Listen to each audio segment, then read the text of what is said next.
Mackenzie. Lemar.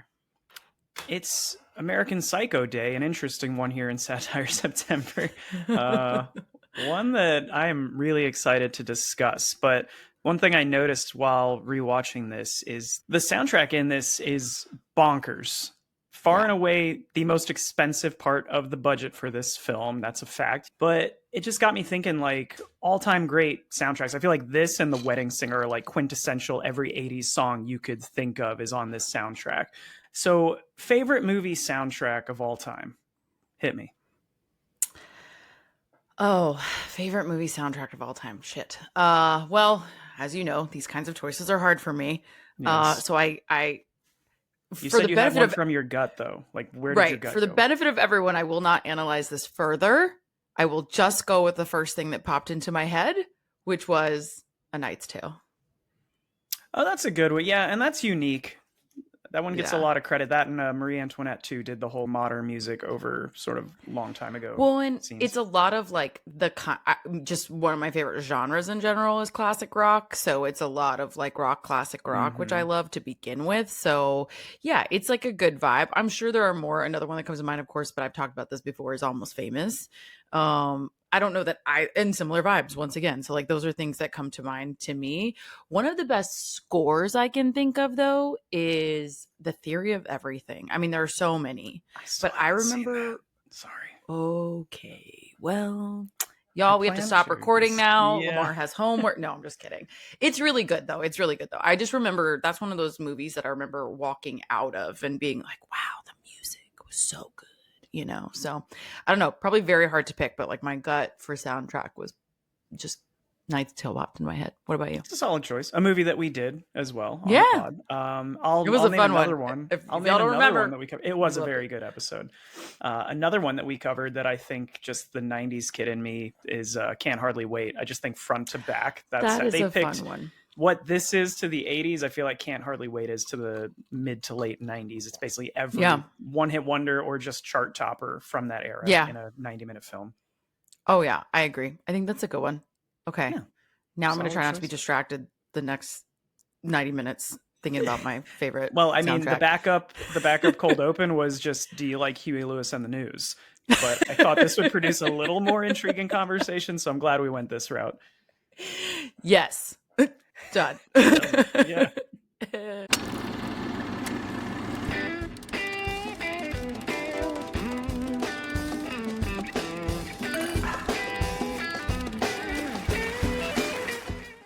Welcome back to We Drink and We Watch Things. I'm Mackenzie. I'm Lemar. And we are continuing with Satire September with a pretty hefty one. Pretty hefty take here. American Psycho. It's one, dude, that the first time I watched this, I didn't know how I felt. I remember laughing. I remember being kind of disgusted. I felt a little dirty when I finished.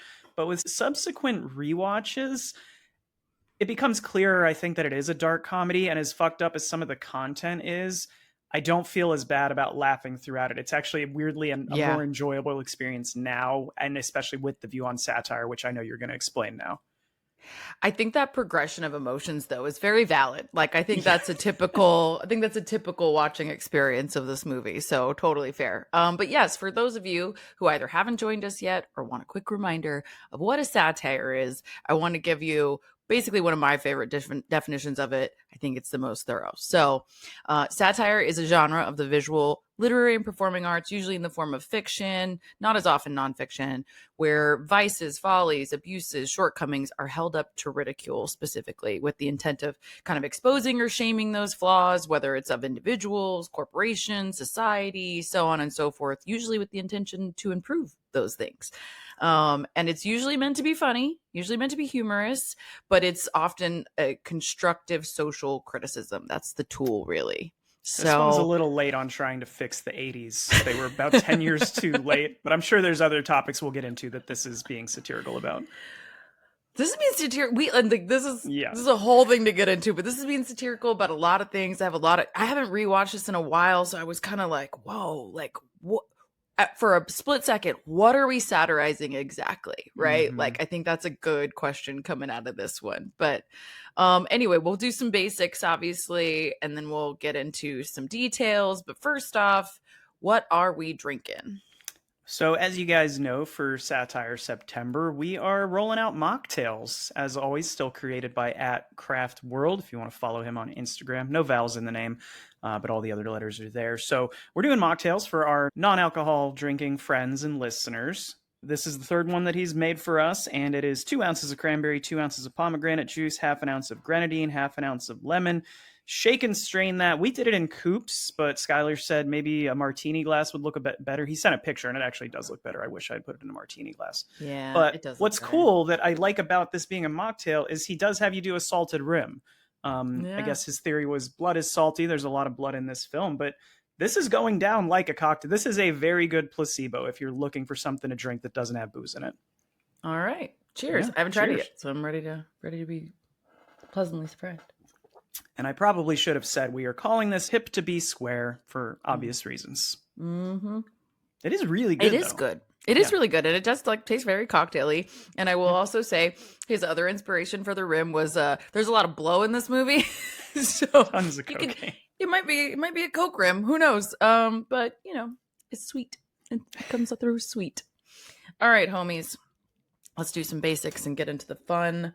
Would we call it fun? I don't know. TBD. We'll get there. I think it's pretty fun. It's dark, it is fun. It's dark. It's dark. Exactly. Okay. So American Psycho, 2000, turn of the century. Man, it feels like that time also weirdly, which that's not the time it's representing, but you know what I mean? It's a 7.6 out of 10 on IMDb, and it's really split in terms of reception. Rotten Tomatoes has a 68% from critics and an 85% from audiences. I went down a rabbit hole, as Lemar knows, because I spent this morning doing my notes, and I texted him and I was like, I need more time. And part of it was because I was reading just a slew of reviews, and they really like run the gamut the way people interpreted this film and how it was received between critics versus audiences. It was kind of wild how different it was. Was the majority of the critic feedback just that it was like an excess of violence and like all of that kind of stuff? Yeah, so like a lot of the critics were getting into like, this is pointless. What is the point? Like, what is the point of this story? It's gratuitous violence. It's excessive. It's, you know, people distract themselves with relating to this protagonist that they then can't relate to. It was a lot of just kind of dismissiveness of what I think the ultimate point was of it. And I think that my take on it, on most of those kinds of reviews, was just they were so distracted by the extremes in the film that they kind of didn't take it seriously, you know, which is kind of the point, but in essence, they're missing the point, right? So like, I felt like they were kind of missing the point in a lot of those reviews. It's also interesting because I don't know when Rotten Tomatoes, you know, became a website and when they started sort of tracking those metrics, but I don't think they were around. I doubt they were around in 2000. So it's interesting that that's probably critics from the last. So it's had some time to marinate and people to actually realize that it's a satire. Because I feel like if you watch this in 2000, you might not get it. I feel like it goes down a lot smoother when you have that knowledge. I agree. However, I will, to be clear, say I looked up the original reviews, like when they came out. Okay. So like not Rotten Tomatoes reviews. So well, then that tracks with what I'm getting at is like, this is shocking when you first watch it. And my first review would have been like, I felt, like I said, I felt kind of icky watching this the first time. But I think when you realize what it is making fun of, and we'll get into the ending and how that sort of defines what this is satirizing, I think it makes a lot more sense in future watchings. I don't know. Yeah. And maybe we do a little poll of you guys, because I'm super curious where everybody lands on this one. You know, does it align to the audience take on this? Because a lot of people just see it simply as a horror movie, you know, and like so many reviews that I read from users were about like, oh, classic horror, which it has all those elements, of course, but like there's more to it. So anyway, we'll get into more there. But this was directed by Mary Harron. She did I Shot Andy Warhol. The Following is a TV series that she did, which I actually really liked, but it kind of got a little crazy later. And Alias Grace, another TV series. She's done several TV series. But what I would say among those is it's similar themes, like some really like dark and twisty shit. The Following was certainly that. The Following was like about a serial killer. And Alias Grace I saw, but I can't remember. So I don't know what that's all about. She also did the Betty Page film. I didn't see it, the Notorious Mm-hmm. Betty Page. Did you see that one? Didn't either. No, it's kind of Okay. been on my list for a while. One of our writers on this, good segue, is Guinevere Turner, and she also did the writing for the Notorious Betty Page. So they've definitely worked together before. Guinevere did Go Fish, The L Words, a lot of TV more so. The other major source material writer for this, obviously, is the book, and that's done by Bret Easton Ellis, and he's done TV as well, like other TV as well. But this was primarily his source material was this novel. And then actually, if you didn't know, this is part of kind of a series. And this isn't even the first book in the series. This is, I think, the second or third, if I recall correctly. And the one before this is actually about this character's brother, for example. So it's really interesting that he then, contributed here in this way. And we hone in on this particular book. I think probably for obvious reasons. Have you read the book? I have not. And so, and I'm kind of, to be honest, I'm kind of torn to read it, which we'll get into a little bit later, but it's more graphic than the film. I have read it, the consensus. and there were pages in there where like I didn't want to keep reading. It was extremely brutal, like very descriptive of all the things that a lot of which you don't see in this film, which I think actually makes the film better. But are implied. Yes. From what, like, in the book, yeah. he spares no expense. I read one review that described this film as source material from a misogynist, but a film directed by a feminist. And I wanted to get your take on that, because having a female director here, I think, is what makes some of those changes come about, and female writers as well. And it makes for a better final product, I think. Well, not having the comparison of the book kind of, it makes that hard for me, but I could see that given what the source material is about. Like, totally, I could see that. And the main character in general, like, I mean, this character is really interesting actually in his dichotomies, to be fair, but the world that we're representing is certainly rooted in deep misogyny and patriarchy, and you see that kind of come through. But I do think it is satirizing that, right? It's pointing you to that as well and saying this is wrong, right? And you see that in a few ways. So I think it's fair to say, without giving too much away, there's a feminist lens to some degree, certainly. Yeah. Of how would you readdress this, this material? For sure. And I think that it's, I don't think this is giving anything away, but the women in this world, I think, are also being satirized, because for the most part, the female characters in this seem totally fine with the way that they're treated and have no problem, because the men around them have money and power and all these things. I'm going to put those in quotes, power in quotes, because we'll get into that. But the couple of women who do stand up for themselves in this kind of set themselves apart. We'll get into that too. It's very small scenes, but I think they're meaningful.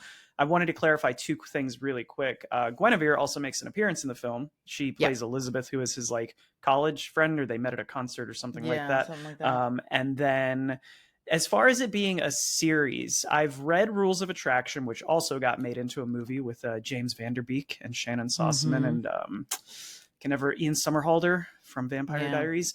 That one is not as brutal as this, but there's some dark stuff in there as well. I wouldn't describe them as a series in that the stories have any real relation outside of their taking place in the same universe. As you said, like interrelated, but not necessarily sequential. Yeah, it's like they have the same last name. The author has said, yes, they're supposed to be brothers, but there's like zero mention of the other brother in the book. So it's not as though you need to read one in order to read the others, and they're very different. And then Less Than Zero, I assume, is the third one, which I made it halfway into and did not finish, unfortunately. But that also got made into a movie, and I think that was the first one, and that was like late 80s, early 90s. That was his first adaptation, I believe. Interesting. Yeah. So why did you not finish it? Less Than Zero, I think I found that was actually the least graphic of the three. I think I just found the subject matter not as interesting, because it's still about, I think all of his stories are basically about rich white people in some capacity, and it's kind of poking fun at like privilege and things like that before it was popular. But I feel like Less Than Zero was more about, it gets old, you know, but it was the same reason I didn't really love Catcher in the Rye. I feel like a bunch of people love Holden Caulfield, and I'm just like, he's a rich piece of shit and just very entitled. And that's kind of how Less Than Zero started. And I went, yeah, I don't need another one of these. I'm good. You're like, I'm all done here. I've read this, been there, done that. Fair enough. I would feel the same probably. All right. Well, we did our major director writers. This cast and crew is pretty large in terms of everyone that I'm going to mention has some sort of impact here. So I am going to mention a fair number. I'm only going to list one movie per person, and I sort of did this at random. Christian Bale obviously is our star here. Patrick Bateman. He has done a bazillion things, I know we know, but American Hustle is one of the ones I think he does really well. He's the goddamn Batman. He's the goddamn Batman. He is. And I love his Batman. I think he's a really good Batman. So anyway. And for people making fun of the voice, it makes sense that Batman would disguise his voice. I don't understand why people are so upset about that. I don't know why they go in on that. Like, obviously, he doesn't have a voice modulator on him. He's trying to pretend he's a different person. Duh. That's what the costume is for. I don't know. Yeah. Did you happen to see who was originally going to be cast in this? I feel like I did read that, but I don't remember. Take a guess. Take a wild guess. The year is 2000. Who's trying to break out of specific, not typecasting, but trying to break out of the teen heartthrob kind of role? Who would be teen heartthrobby in 2000? Year 2000. I feel old. I feel old right now. I'm like, who were we into at this time? Who was on the cover of Tiger Beat in 1990? Oh my god! Wait, that's such a good thing to Google. You probably have that on your bookshelf.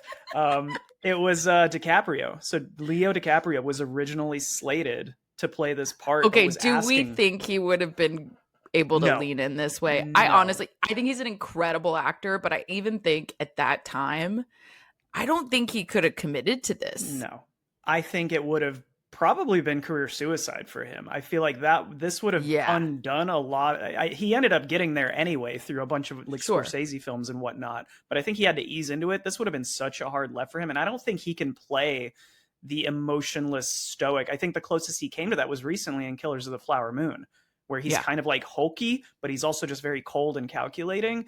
But I don't there's think he can play still some that emotion to it. He almost has to, even in that, he has to like cosplay having no emotion. You know what I mean? Like, he doesn't really fully feel nothing for the situation. So, and I think that comes through as an actor. And yeah, I agree with you. I don't think he could completely shut it off. And even in his really powerful other dramatic performances, they are rooted in some like real human connection and emotion. Yeah. And this is rooted in not. This is rooted in lack of that. And so I don't think that was the right pick.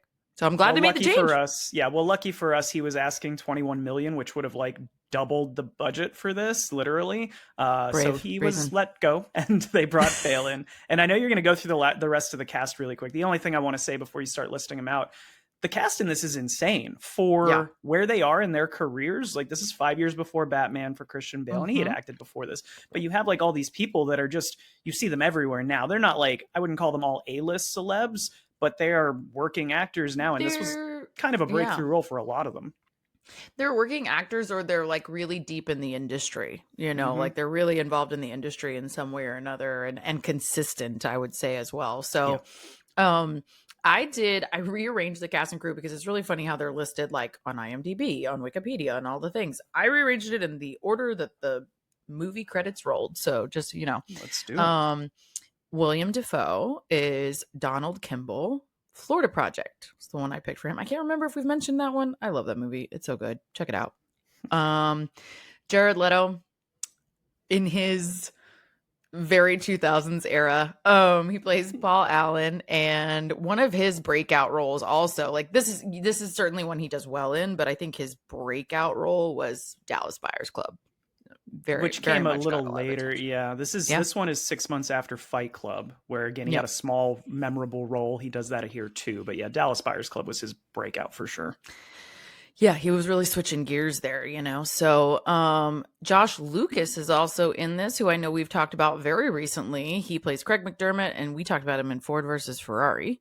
Where he was a little villainous. He was very hateable. He has a hateable face. He was very hateable. He was very good at his job. Yep. I feel like I misspoke. I'm going to piss some people. I know friends of mine that would be like, Jared Leto. So Requiem for a Dream might have been a breakout prior to Dallas Buyers Club, but that That's was when he really true. That's shone. true. Yeah. I think when we think of like his probably strongest, most notable performance, I think Dallas Buyers Club is For the sure. one that, got him the most attention. But yeah, absolutely Requiem for a Dream. Samantha Mathis, Courtney, she plays Courtney Rawlinson, and she's in Broken Arrow, which I've never seen, but it looks like so peak 90s, and it's got John Travolta, and like it's that like it's all those 90s covers of like those thriller 90s movies, and I'm like, yeah. And I fucking love that, to be honest. Like, that's if you had to pick like a movie guilty pleasure genre for me, that it. Like, I'm ready to go watch it right now. Remember when those book adaptations were like the biggest thing? It was just all spy Patriot thrillers. Games, like, everything, like Paul Ryan. Yeah, it was before we got into like young adult shit in the aughts, but yeah. It's like anything. We hop on a trend for a solid decade. You know what I mean? So, Matt Ross plays Lewis Carruthers, who I thought a fun reference here is Face Off, which we keep talking about doing, and we need to find a time to do. Who but is he in Face Off? I don't remember. That's part of why I'm like, I gotta go rewatch this. But he's kind of a doof. Like, let's be honest. They even reference him in this movie as like a dweeb and all these things, and he's kind of like a doofy looking dude. Don't want to be mean. So I'm like, what? I don't remember him. He's got to be somebody like kind of bad, right? Like he's got to be on the bad I would side. imagine he's probably fodder at some point in there. He might be. I can't remember if he's one of the cops, maybe that's like helping him go undercover. But either way, a couple decades later, he ends up being in Silicon Valley, totally different role than this. And I thought he crushed it in that as like sort of the evil tech executive, like a dark Steve Jobs type character. Was very good in that. Mm-hmm. Yeah. People will be shocked to hear this. I've never seen that. You have to. You work in tech, dude. You have I to. know. Watch well, Silicon also, Valley. like, I'm a nerd and Geek Squad and all the things, and I haven't seen a single fucking episode. I've seen a lot of the GIFs and the memes, but I haven't seen the show, so I need to watch it. Okay. Bill Sage plays David Van Patten. I have no idea anything that he's in, and the one that I thought was most similar to this one potentially was called Mysterious Skin. I don't know what it's about. I know nothing about it. Could be creepy, could be not. I don't know. Go check it out. Chloe Savini plays Jean, and she is probably from a film perspective. She's been in all kinds of like TV and things, but from a film perspective, I think she's most notable for Boys Don't Cry. Okay. It's like a big breakout for her as well. I was gonna say Zodiac as well. Yeah, she's really good in Zodiac. Really good in Zodiac. Boys Don't Cry is much earlier though, so that one's the one that like that was a Hilary Swank breakout as well. So big one. Justin Theroux plays Timothy Bryce, he's another one of these that I think is really, even though you don't see him act as much or in maybe like blockbuster kind of things anymore, he's very deep in the industry. He is a prolific film and TV writer, if you didn't know this about him. But he is most well known probably for Mulholland Drive in terms of like his early breakout kind of work as well. Yeah, he was really good in The Leftovers, which was a great HBO Yeah, series. I haven't seen that, but I have that on my list. I've heard he was really good in that. But he writes a surprising amount of things, and in many of the things that he writes, he does just kind of supporting roles. So he's a really interesting character. And then we talked about Guinevere Turner. She has not done a ton of acting. She's primarily a writer. She'll like plug herself in as a supporting kind of thing. Same thing. But she did the L Word, which I think is maybe the thing that's most famous that she's done. I haven't watched it. It's a certain kind of love. It's lesbian love. The L Word. Oh, okay. You don't say it's at a time where like you don't say the L Word. You know what I mean? So now I'm definitely gonna watch it. Now you definitely have to watch it. Yeah. Reese Witherspoon, rounding us out as Evelyn Williams, the supposed fiance is my favorite line. I picked Wild. She's done a ton of stuff, so many things, but wow. Well, with that being the last one, and my first thought was, and she's kind of underused here. Like she has only a handful of scenes, but I was on rewatch of this. I started noticing it's basically a one-man show. Everyone else you just listed is in 5 to 10 scenes in the film. Yeah, Patrick Bateman's the entire movie. It is just Christian Bale on screen, and we're really seeing the world through his eyes. I think there's literally one scene that doesn't feature Christian Bale, and that's near the end of the movie, which we'll get to. Yeah, I mean, that's literally the only scene he's not in. I think it's supposed to be that. I think you're supposed to, just to correlate it quickly to the book, which I know you've read and I haven't, but I've read about it. And it's all like first person narration. It's supposed to Yep. be that he's an unreliable narrator, but it is from his lens. So I think like that's intentional, right? You're never coming away from what his experience, what his lens is, other than this one single moment. So yeah, I think it's these people coming in and out of his life. And it's really compelling the way they do it, because you're questioning a lot, as a result of that, like very clear, unreliable narration. So anyway, to that end, really quick plot summary, and then we'll get into the good stuff. A wealthy New York City investment banking executive, Patrick Bateman, hides his alternate psychopathic ego from his coworkers and friends as he delves deeper into his violent, hedonistic fantasies. I don't know if he really hides it. I feel like he's pretty That's outright. literally, I'm so glad you said that, because I was like, does he hide this? Okay, well, with that, turn around, don't drown. It's spoiler time. Does he hide it? Not really. Like, I feel like he definitely just progresses and gets more obvious throughout the film, but some of the things he's saying definitely put off the people around him. But I also think what is fair, and part of, I think, again, the satire of this, is that they don't believe him. You know what I mean? And or they dismiss him. It's almost like they're, in so many ways, and we see this as a recurring theme in the movie, they confuse each other with each other, right? The whole thing is a running joke that all these Wall Street banker bros look exactly the same. They have almost identical business cards, but they all are creaming their pants over the other person's super sexy business card. And they all say vice president. Every single card says vice every president. single one is vice president. Every single one variation of white. Like, it's not every different. single one has the same. I never noticed this was stolen from IMDb, but every single one of their cards, for as full of themselves as they are, has a typo. The word acquisition is misspelled, so they're all fucking idiots and they're all making the same mistakes. Like, that is very deliberate in this. But yeah, I like that we're knocking some of this satire out early in the conversation. I wonder if it is intentional. Did they spell it wrong on purpose? Anyway, I have so many questions. Or did somebody on the production just not know how to spell acquisition? I don't know. Anyways, but yeah, they have so much in common with each other. They look similar, they dress similar, they live in similar places. They're all striving to be the same person. And he even says at one point, she asked him why he won't quit the job that he hates, and he's like, to fit in, right? Like, they all want to be this amalgamous character that is the same and almost a caricature. And so I think it's interesting that they are either dismissive of him because he blends in, or simultaneously uninterested in him because they blend in.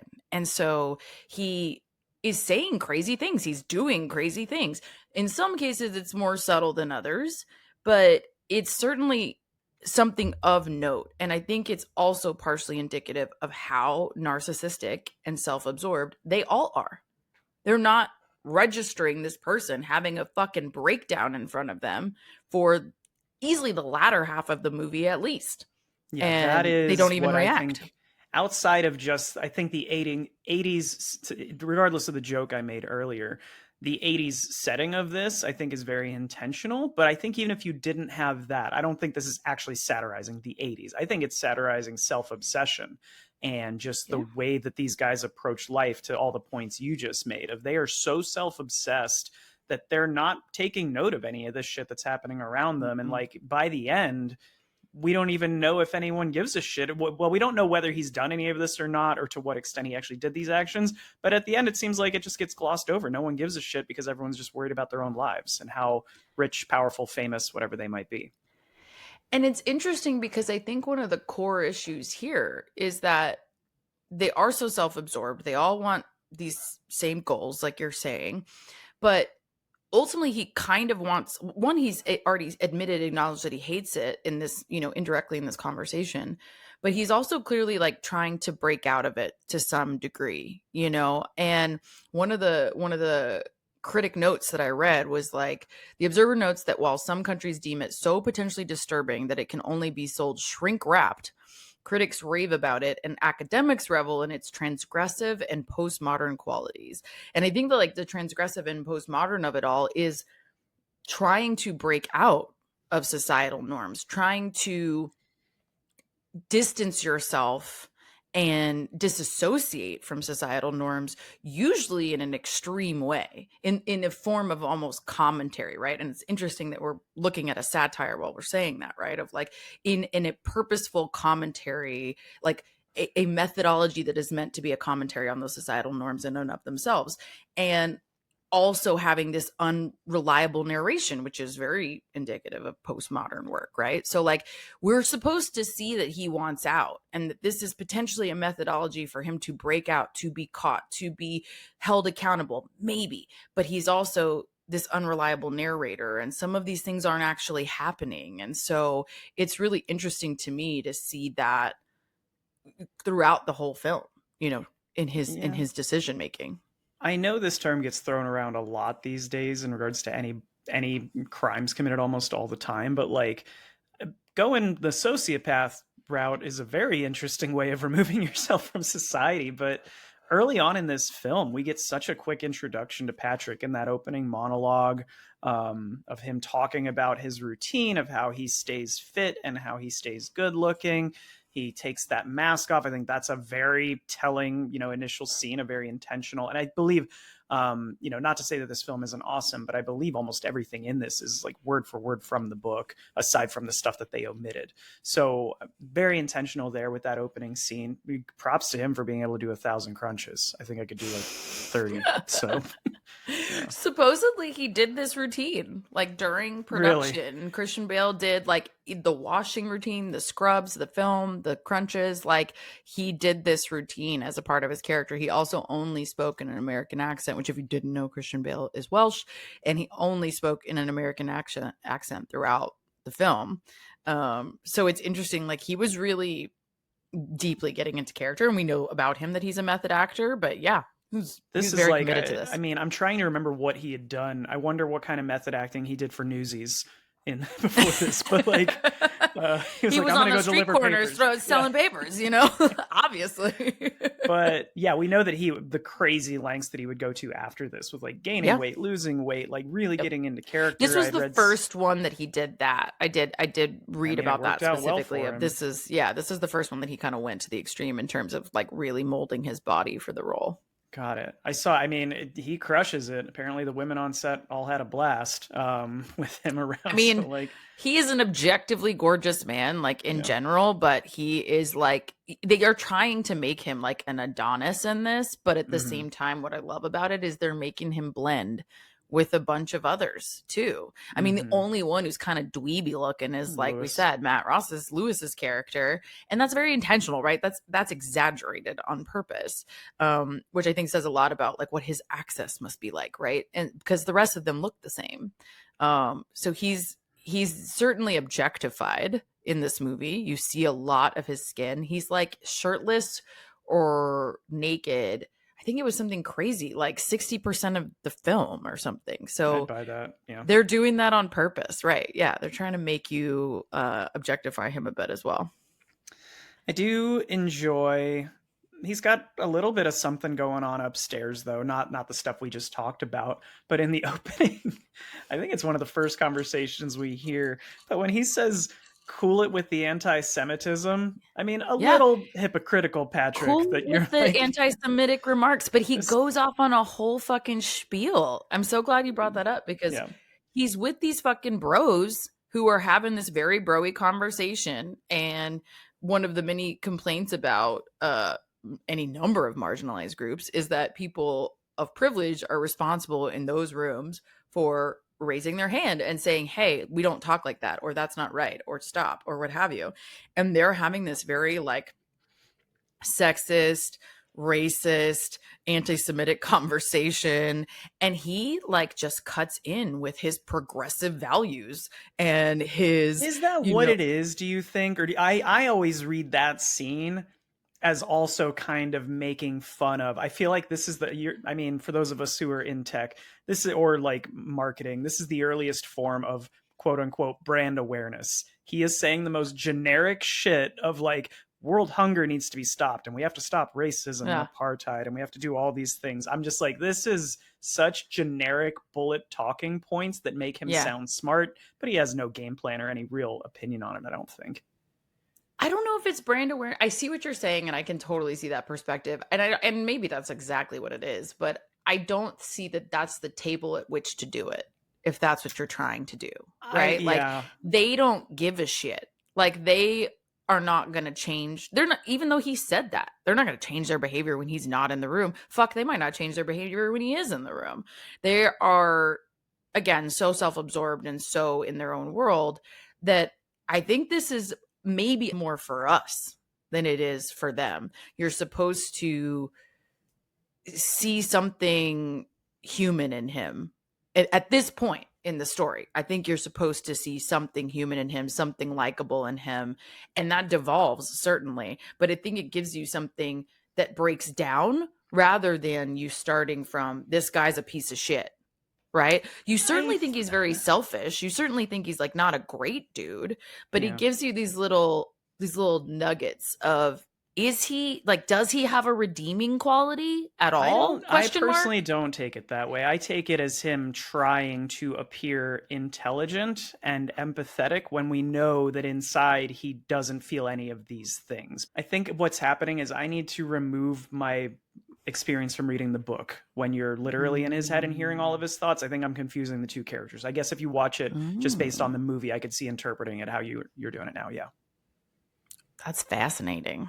Yeah, okay. I would read the book because I feel like in the book he is just so cold and straight blunt about everything, and that's what makes the violence scenes so difficult to read. Is he's just so matter of fact of the things that he's doing, and it's not even a thrill or like an emotional. He has no reaction to it. Yeah, it's just he's cutting things up and like doing all these fucked up things, and it's just like no big deal.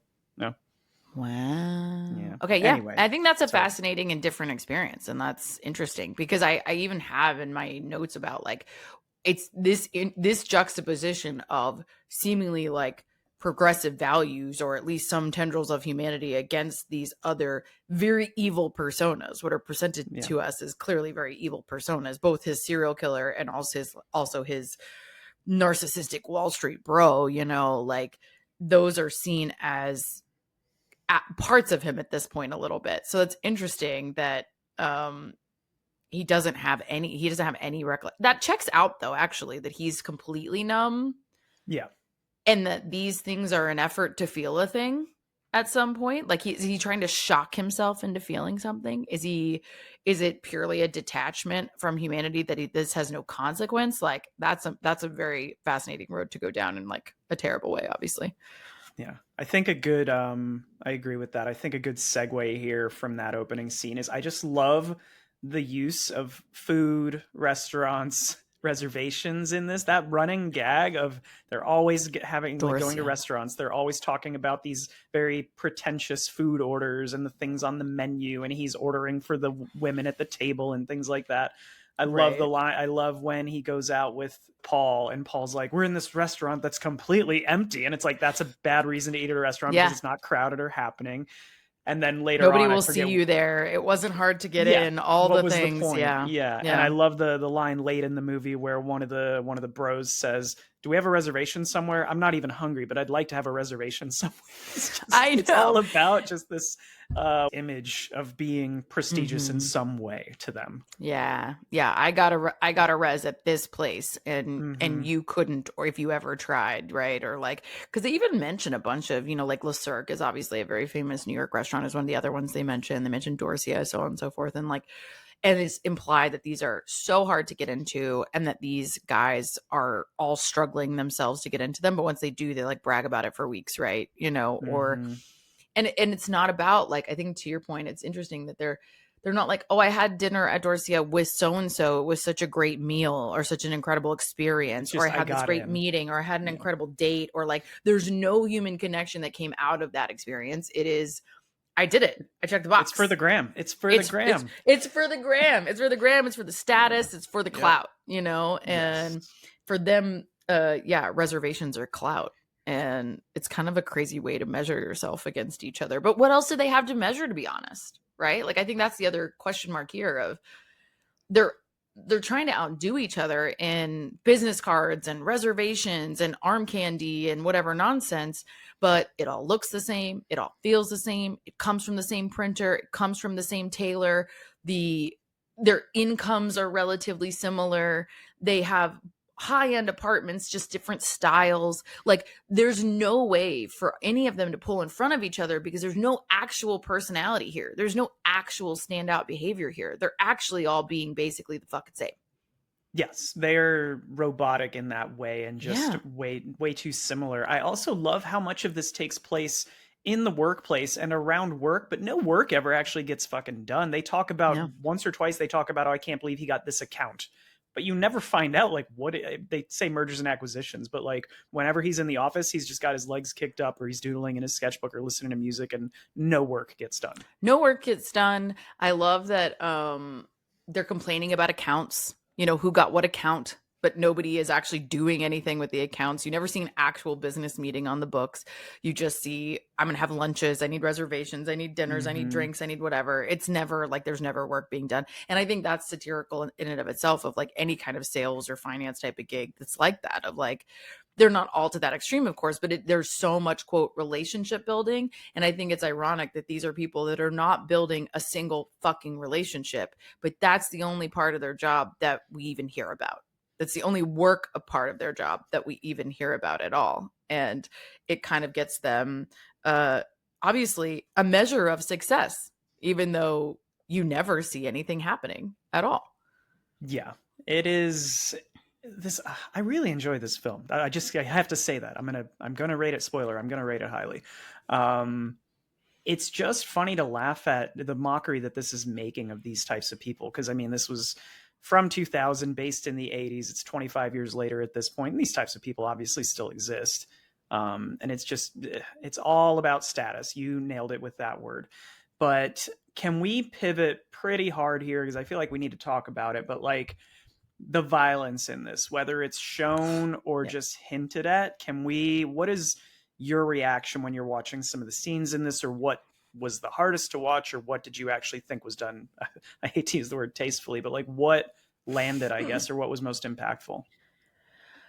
Well, oof. So I have seen this before a couple of times, but it has been a long time and I don't really even remember when the last time was, like maybe like 10 years ago. I don't know. But um so it didn't feel entirely like a rewatch, but it felt certain things felt like a new experience again. And one of the things that I forgot happened in terms of impact was the violence toward the dog. I And figured that would be the first one, and I think that's a lot of people's. We yeah, can I think take human violence a lot more easily, for lack of a better term, in cinema than we do animal violence. that's very true because we don't see humans as innocent.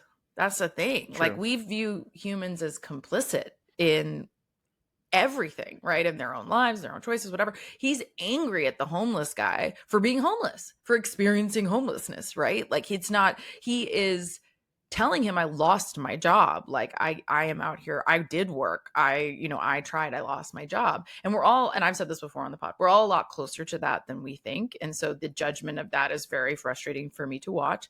But he can ascribe some blame on that person, fair or not fair, right? He can say, this is your responsibility.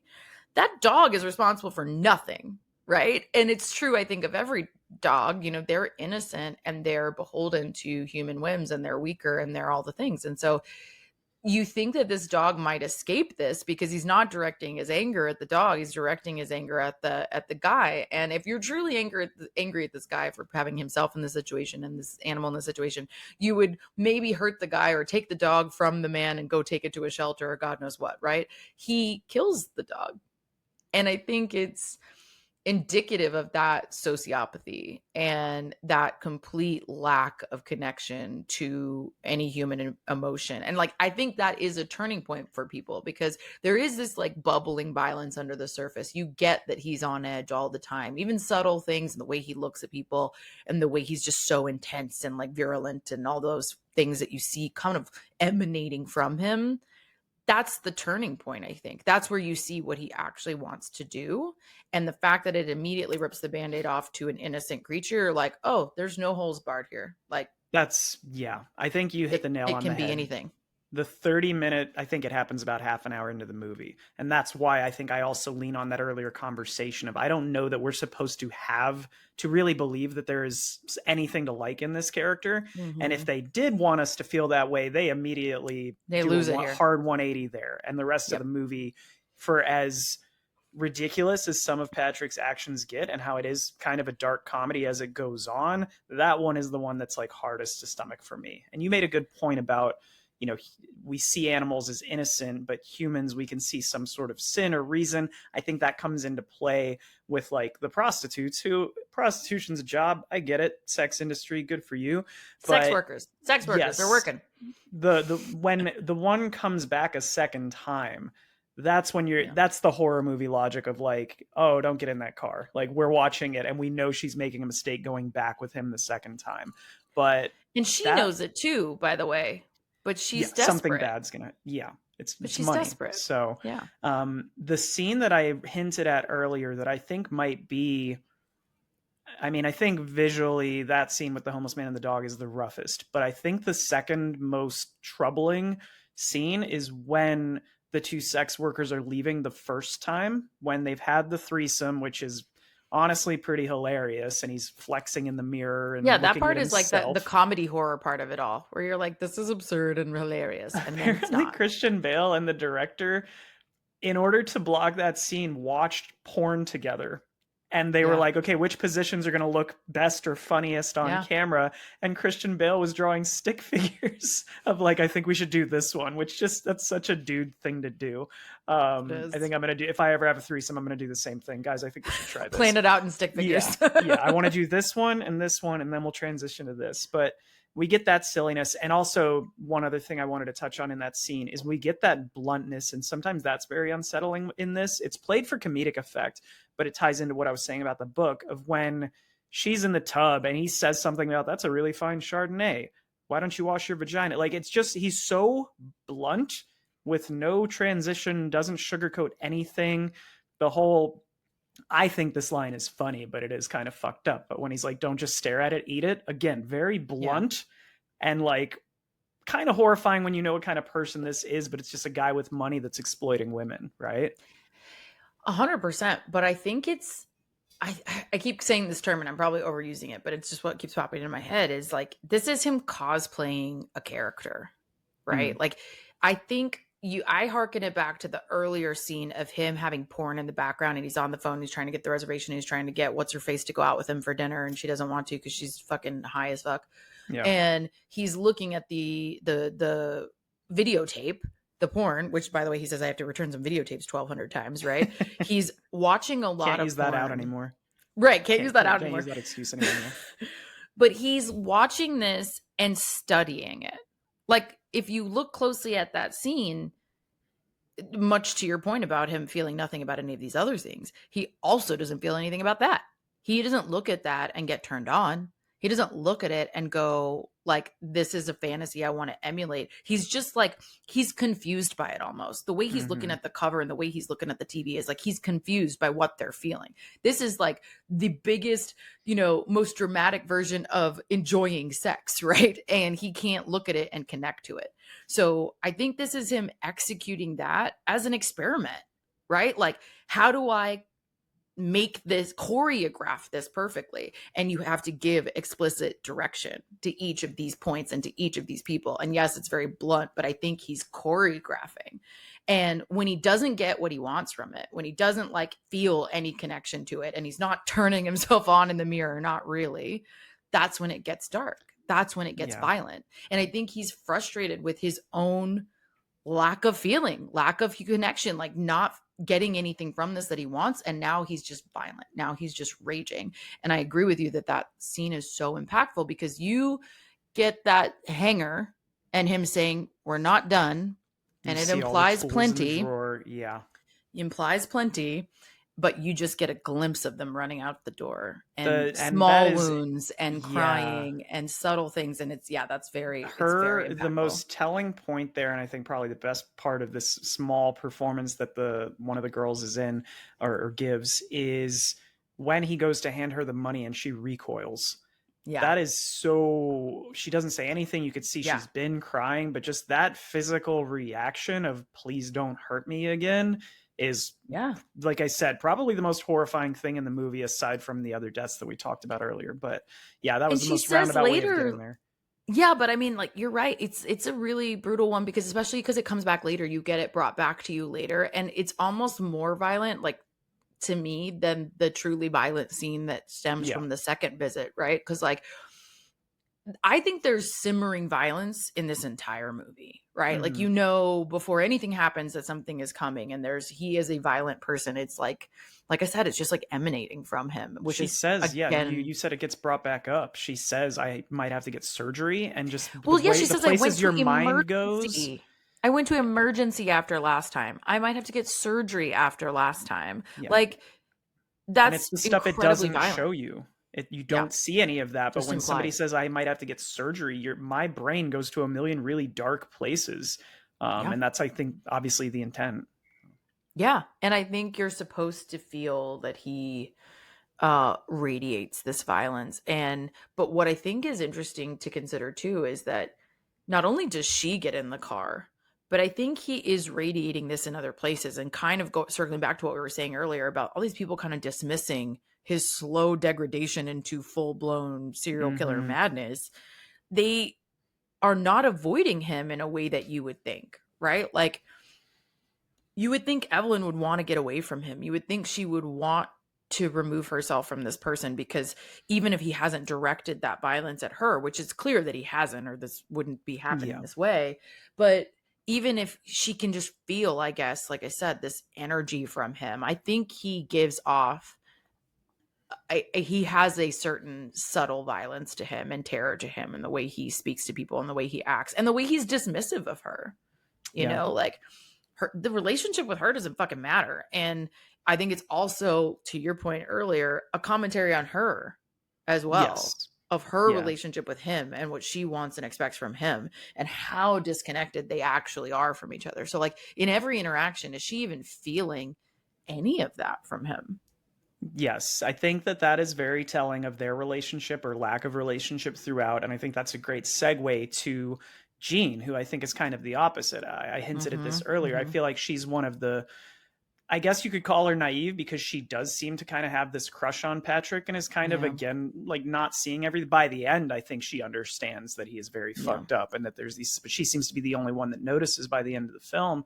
But she seems to be someone who's not ashamed to be in her own skin.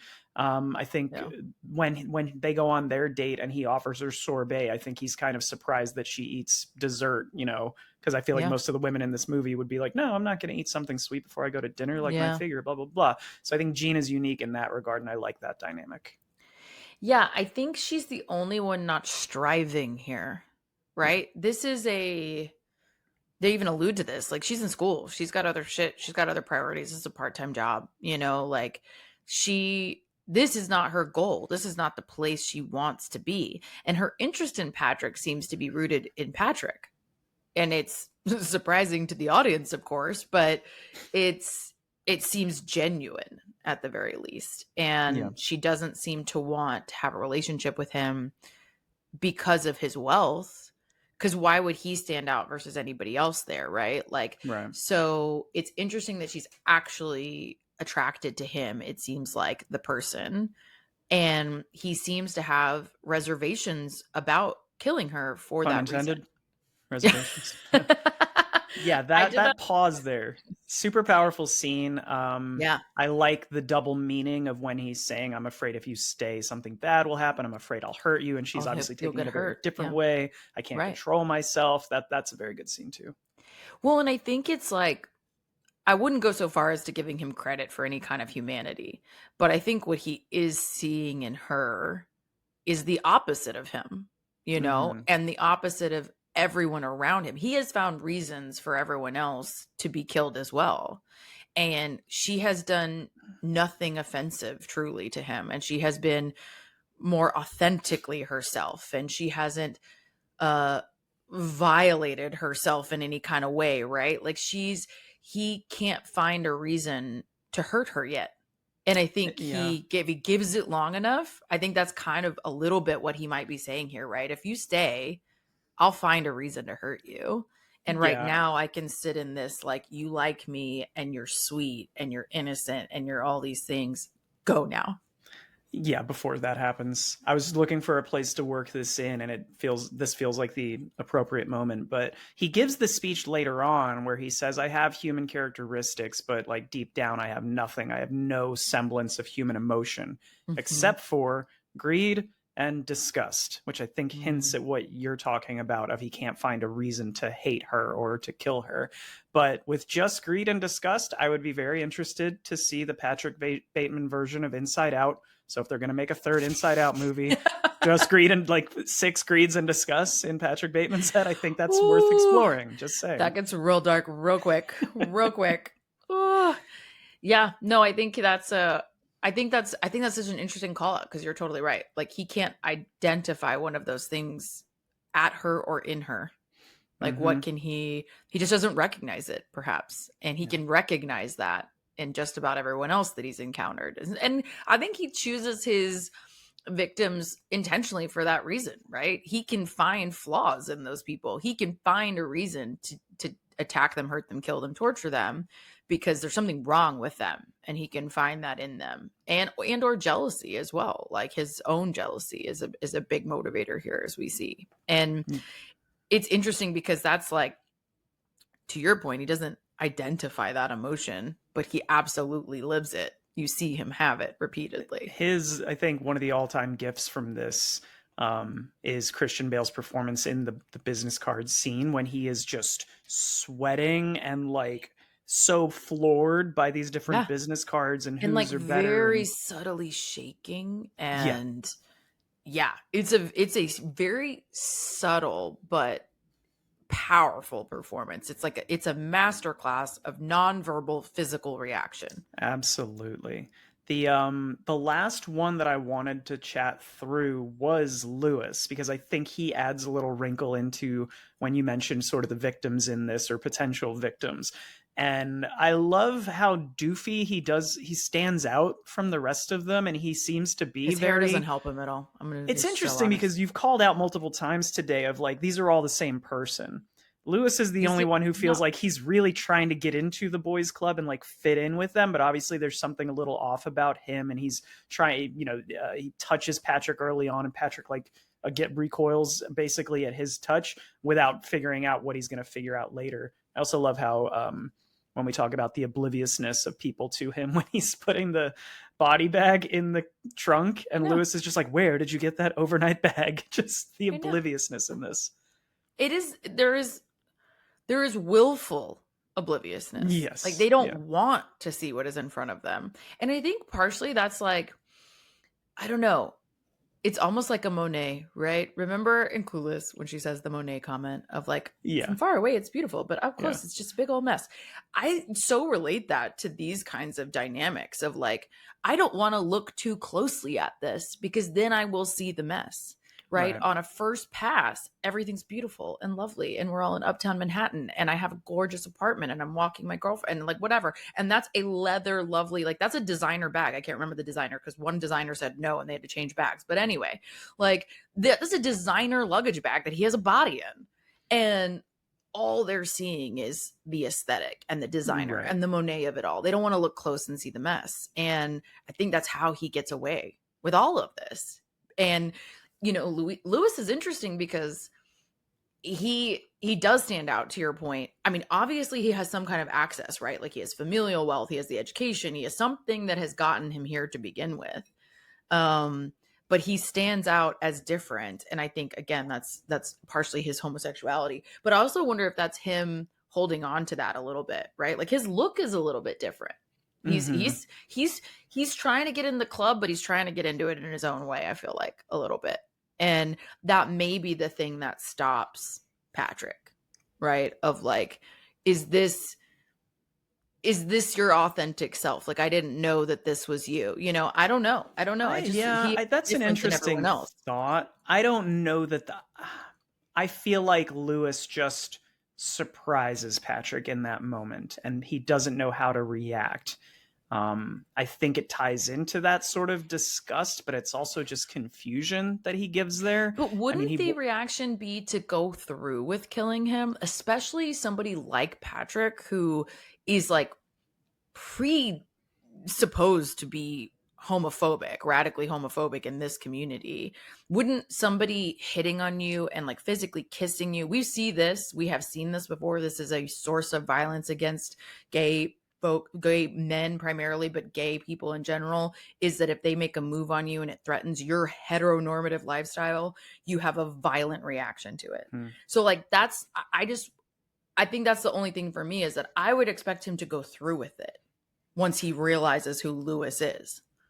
It is, yeah. I mean, it's an interesting take. I don't know that there's a right or wrong answer here. It's Yeah, I don't know. I just, don't know it what the catches intent him is. It's so off guard. I interesting. don't think he doesn't kill him because he's gay. I don't think I don't think it's either one of those. It's just that shock of his, how he walks over, he washes his leather gloves under the sink instead of his hands. Like he is just thrown completely out of whack, which is so weird to see in this film when to this point he's been, for the most part, up until this point in the movie, like fairly good at hiding all of this stuff. But here he's just like losing it, and this kind of tailspins into the finale, right?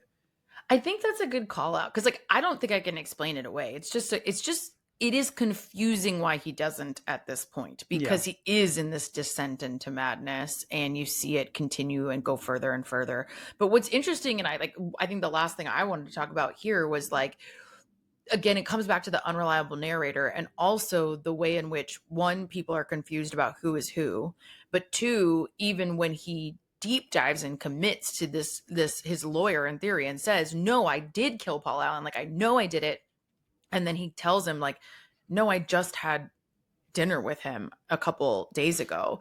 Like, obviously he is murdering people. It's not to say he's not murdering people, but he is unreliable. Like, what of this that we have seen Is real. has he actually done in view of people, versus what has he done in his mind? And I think that's what's telling, and you're not really supposed to understand what has happened in front of people and what hasn't, because at the end he doesn't have an exit, as he says, and he's not going to get caught. He thinks he's going to get caught. He sends this crazy voicemail saying he's confessed. He's gonna get caught. Yeah. He's confessed. He's like, whatever, it is what it is. Like, I'm going to be caught, whatever.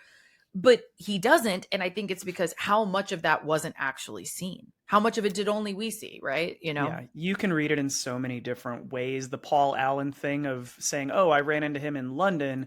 It's like, oh, so does that mean he never actually killed Paul Allen? Or is it another instance of him confusing? Also confuse? Yep. Yeah, because we've seen Patrick himself play along when somebody calls him the wrong name and just be like, yep. That's me, because these guys don't want to go so far as to be insulted or to let somebody know that they mix them up, because God forbid. And that's how he had an alibi, right? Because somebody confused him with someone else.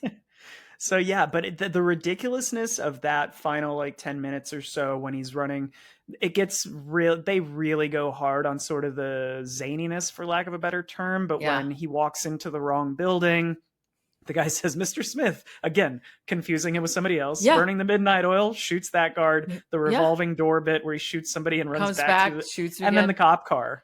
The exploding cop car from like a handgun. And the way he like looks at the gun and is like, that's not supposed to do that. Like, so even he is conscious of like, this might not be actually happening. Yes.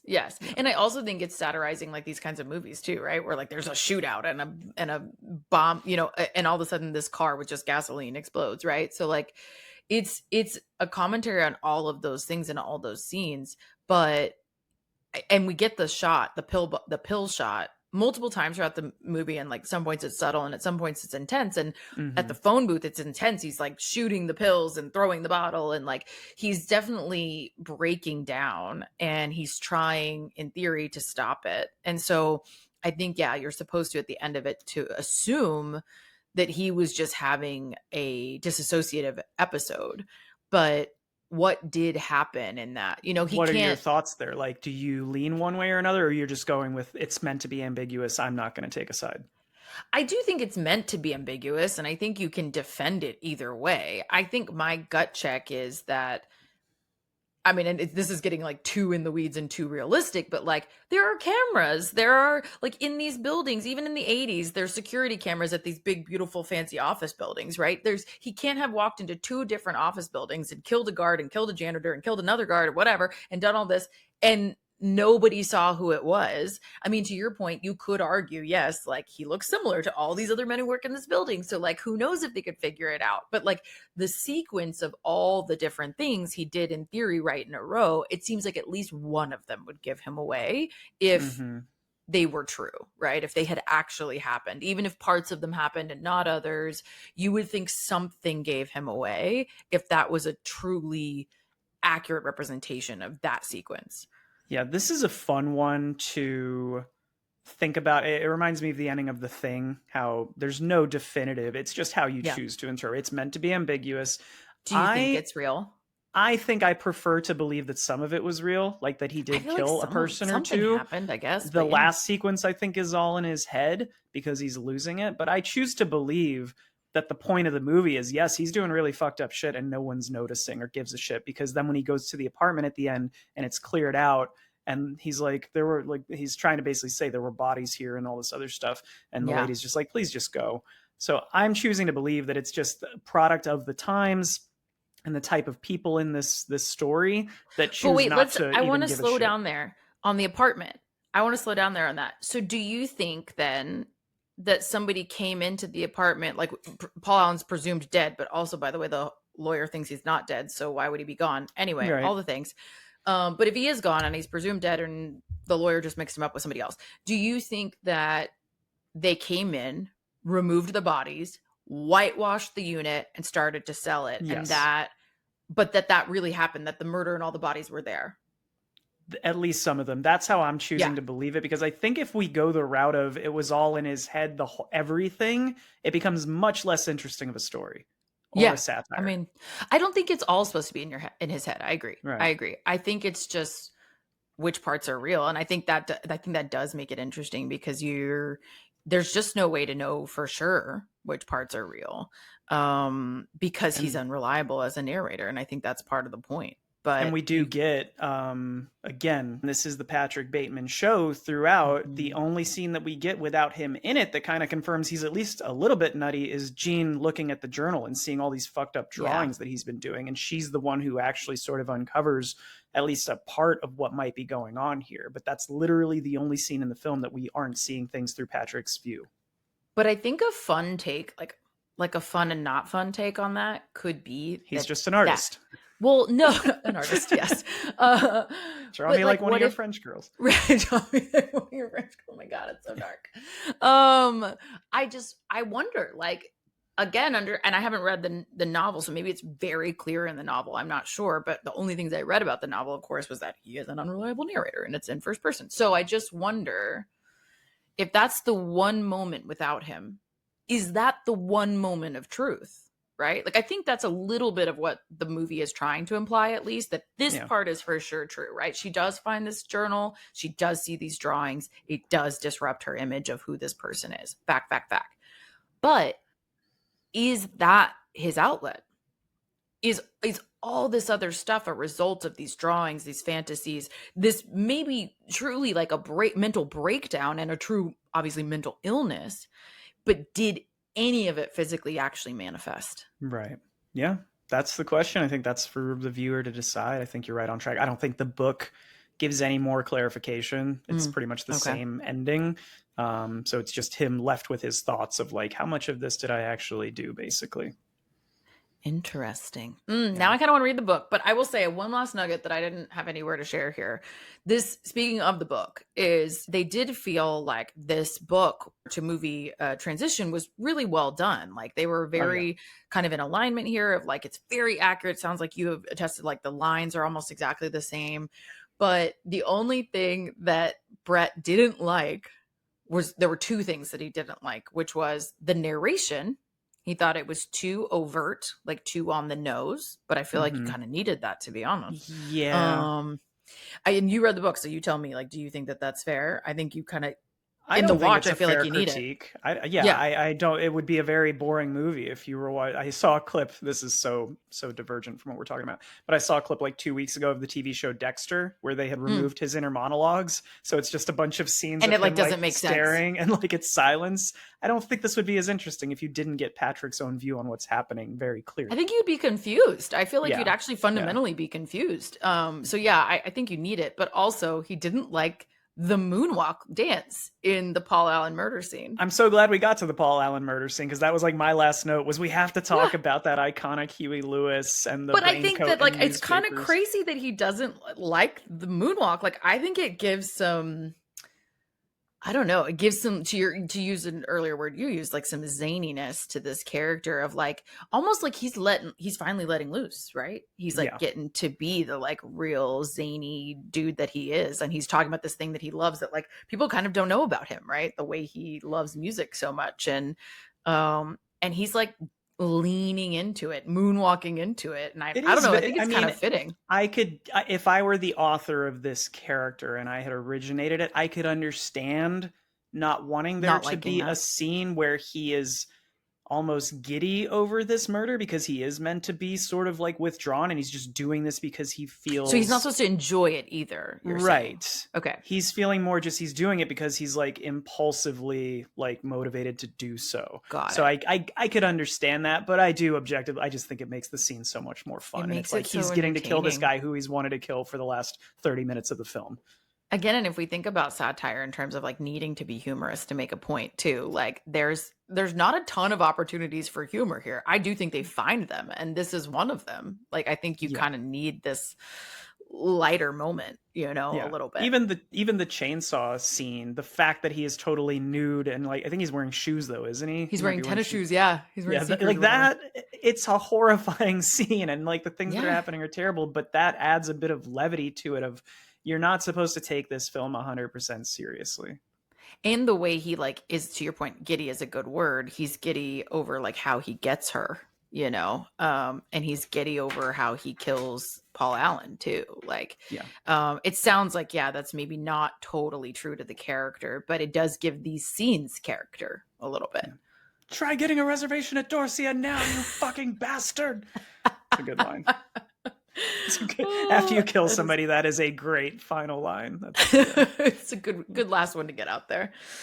Well, yeah, I mean, I think this is a crazy film. I think it's interesting to think, like, I think we really only scratched the surface, to be honest. I mean, there's so much to talk about. There's like satirizing the fragile male ego, masculinity, like the bro manifesto kind of vibes, which we did talk about, like, or the mistaken identity piece. Like, what does that, really come down to? And there's so many layers to this. And I think that's actually one of the things that makes it a really interesting film. Because, yeah, you can, to your point of, it's pretty ambiguous, kind of up to you to decide where the truth is in all of this. 100%.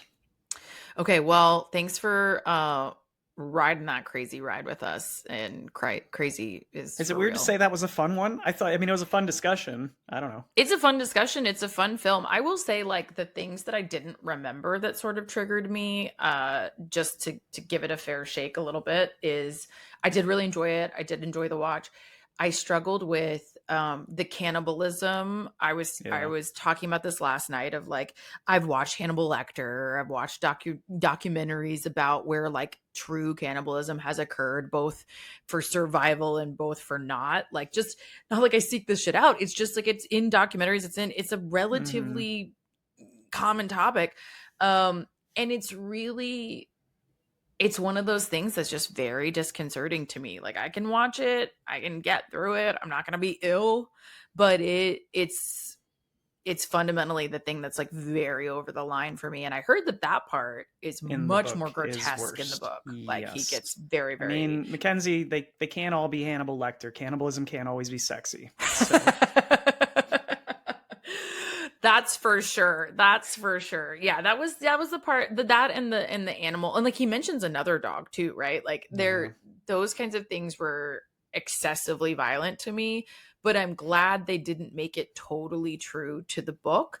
I think, some of the criticism that was out there that I was talking about at the beginning was about the violence and how excessive it was and how unnecessary the story was and da da da da.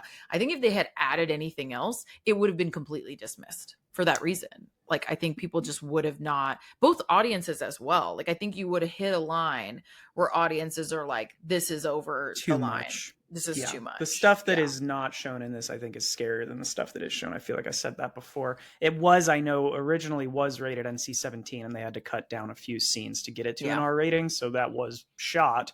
And it's probably for the better it didn't end up in the film. You had mentioned the company that had done the bag, the designer bag, pulling out. That was common with this. Calvin Klein was supposed to be the underwear that Patrick was wearing. They pulled out. And I think Perry Ellis took over. Yeah, Rolex, the scene in bed when he says, don't touch the watch, that in the book, that says, don't touch the Rolex. They didn't want to be in this fucking movie. So they let everyone else wear Rolexes, but he couldn't wear a Rolex. And it's like iPhones nowadays, like only good guys can have iPhones. Yeah. And they even said the designer, I can't remember the name of the designer for the suits. They tried to get Valentino, which because I think is what is mentioned in the book the most. And Valentino wouldn't do it, but Surui, something like that, is another very high-end suit. They agreed, but he couldn't wear them while he was murdering someone. Very specific contract. Very specific. Yeah. So I think there was, a real like want to not be associated with the murder and the mania moments of this movie. Yes. The murders and executions, not the murders and the acquisitions. only the murders and the acquisition side.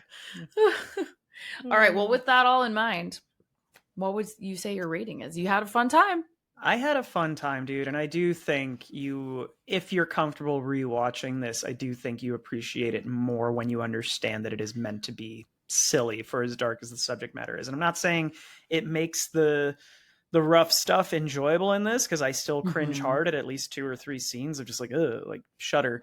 But I think the rest of the comedy that comes into play and the things that it's poking fun at and the fact that we don't know what is and isn't happening by the end kind of makes it a little easier to get through this time around. So I think it's a really enjoyable film. It clearly provokes conversation and just thinking through how you feel about this, and not letting yourself become one of these people that's just so concerned with status that you don't pay attention to what's around you. So it has a good moral at the end of the day. So that's why they should make an Inside Out movie about it.